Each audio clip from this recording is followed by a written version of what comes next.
right now, a celebration of Black history. Black history has to be taught, and people of color have to be made to be proud of who they are. How far we've come. Just to be in this position is just a historic for me and historic for the Coast Guard. The progress that still needs to be made, and the people who are inspiring change. We've come a way. I don't think we've come a long way. Darn it, there's an American dream, and I'm going to fight to make sure that dream is available for everyone. This is a CBS 2 special report. Black history is our history. Good evening, I'm Maurice Dubois. And I'm Christine Johnson. This evening, we will explore the impact of African American history, highlighting the stories of past trailblazers, those breaking barriers today, and the hope for the future. The month-long recognition of African Americans started with Dr. Carter G. Woodson, known as the father of Black history. Born in Virginia in 1875 to parents who'd previously been enslaved, he became an accomplished scholar and author. Dr. Woodson created Negro History Week in 1926 to be observed in February, which would later be extended to a month. And in 1976, President Gerald Ford formally proclaimed February as Black History Month. And another imposing figure in Black history, Dr. Martin Luther King Jr. A visit he made to Long Island more than 50 years ago amplified the fight for desegregation in schools. It was a raging battle for equality right in our own backyard. Carolyn Gussoff shows us what happened to the children in the middle of the firestorm. In this quiet suburban community, there is a war going on. A heated time in the nation's first suburbs. You don't know what you're talking about. Protests raged between white and black parents as New York State ordered schools in Malvern, Long Island to desegregate. A young Fred Brewington would leave his home in Lakeview to traverse woods and walk to a mostly white school in Malvern. It was the first day of forced integration. Brewington vividly remembers his mother's words. Make sure you go straight to school. Don't walk on anybody's lawn because they don't want you over there anyway. A weighty message for a 9-year-old in the center of a storm. There was an awful lot of venom which was being spewed toward the young students.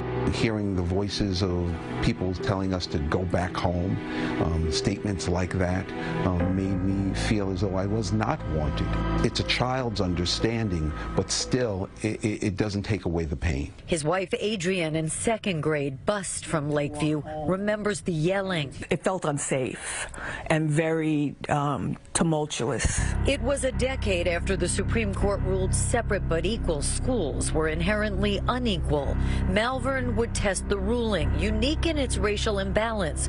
Within one school district, 3 elementary schools, just one overcrowded, underserved, and overwhelmingly black.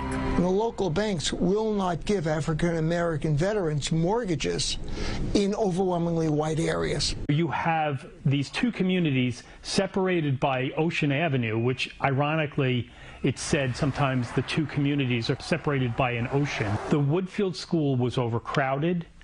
It had fewer programs. It had much less to offer the children. White parents asked Governor Rockefeller and the Supreme Court to block busing.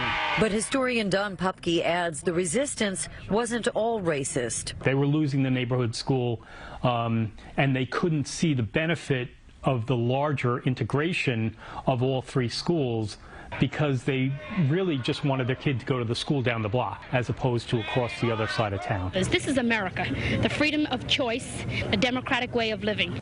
A half a century later, Brewington recalls the sudden difference in his education. It was like Dorothy leaving Kansas and then landing in Oz.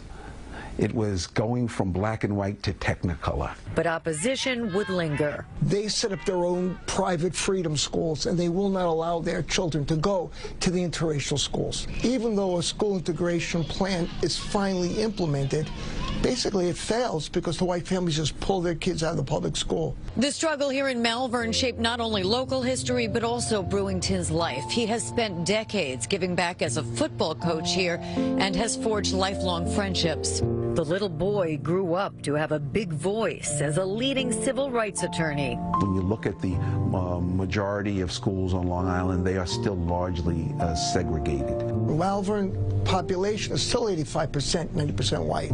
They didn't move, they just pulled out of the public school system. It accomplished what it set out to in terms of the giving opportunity where opportunity was not present, but it did not change the hearts of individuals. And America, Malvern, Long Island have all run from that. Adrian became a prosecutor and minister and remembers one white teacher. None of the black kids colored in their faces, and she talked to us a long time about not being afraid to color in our faces, that our faces were beautiful. The Brewingtons credit their mothers for standing up to inequality. That's what we have to do if we want to make a better world. There's a lot of work yet to be done. Small steps as children in a long march.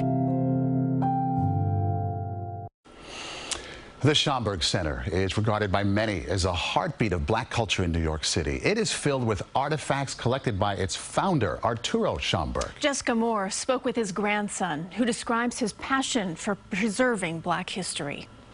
Old film shows Arturo Schomburg inside his namesake center at the New York Public Library, surrounded by the stacks of books and relics he amassed over the course of his lifetime. He was the resident expert and curator of his life's work, made available to the public in 1925. There kind of aren't any words to really express how significant his contributions were, because he's doing this at a time at the turn of the 20th century into the early part of the 20th century when black people's humanity is still being questioned. And he did it, you know, not part of a university, not because someone asked him to. He did it because he really had fervor and passion. Schomburg grew up in Puerto Rico and moved to the U.S. at 17, always on the hunt for African-American artifacts.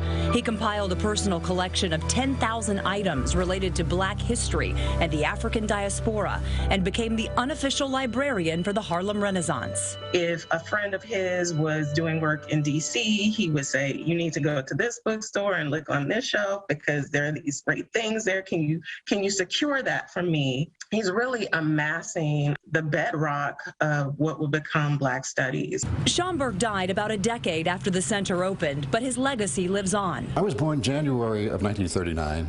Arturo died in June of 1938. So I like to think that he knew I was coming. Though he never met his grandfather, Dean Schomburg says Arturo's fingerprints are all over his life. People talk about a role model.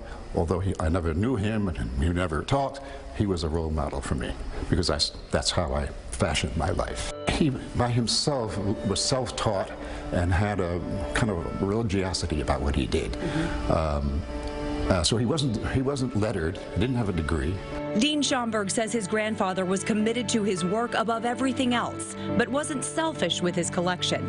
His aunt called it a lending library. And so she would say, people would come and borrow your books and never return them, and why do you let that happen? And he says, listen, they're only stealing knowledge, which is what I want them to have. What do you think your grandfather would think if he walked in here today?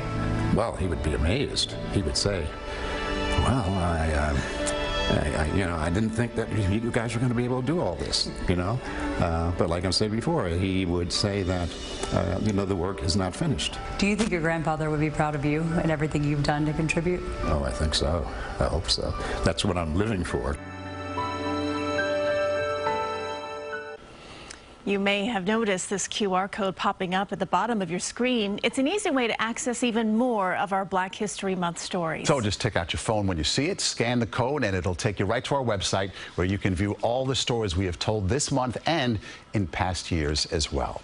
Ahead here, the Black church has been a refuge during tough times, but now many houses of worship are facing their own struggles. We don't exist for ourselves. We exist for those who have not come through the doors of the church. So what are we doing to attract them?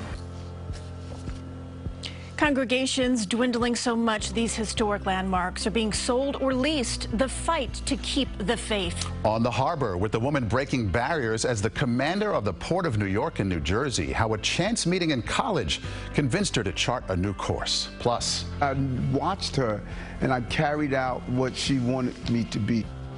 Sitting down with New York City's second black mayor, the one person he says had the biggest influence on his life.